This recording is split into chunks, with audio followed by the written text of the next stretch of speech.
Yuda ochibo Yesu.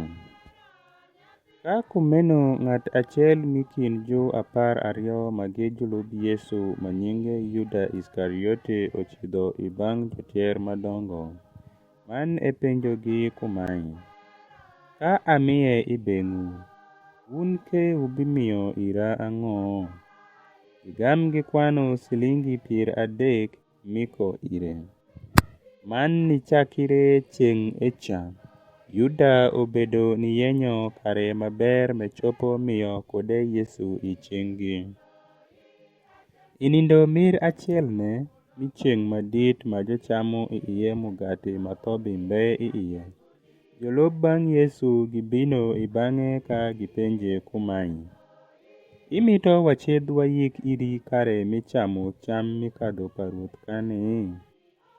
Egam ewacho igi kumae, "Uchidh i bang' ng'ati moko i boma man uwach ire kumae, Japuonji owacho kumae, Sawa para dong' odhingo, abe chikwiro chieng' mikadho paruoth i ot peri wako jolup bang'a." E dong' jolup bang'e gitimo chalo ma Yesu owacho igi man giyiko cham mikadho paruoth. I kare ma piny odoko otieno, Yesu obedo piny idho cham karachiel ko jo 12. I kare ma gibe chamo ewacho kumae, "Andhandha awacho iu, ng'at achiel mikindu bimiya ni jokuor." Chan ogam omakogi mandha man ka gicheke gigam gipenje achiel achiel, "Ruoth, nyo ani?" Ento Yesu oduoko lembe igi kumae, "Ng'ati ma wiyo kodeva itabore, abimiya ni jokuor. Wuod dhano bitho chalo mabuku maleng' otito pile. Ento chan iwi ng'ati mabichibo wuod dhano. E ber kanwang'o chieng' jonyolengo." Yuda ma bimiye oduoko lembe de mewacho kumae, "Japuonji, nyo ani?" Yesu owacho ire, "Iwacho de." Eno lembe pa Mungu.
Oh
i achen kudingeta. Lucifero machiwi, Yesu lo i achen kudingeta. Una bali Machiwi, Yesu lo i achen kudingeta.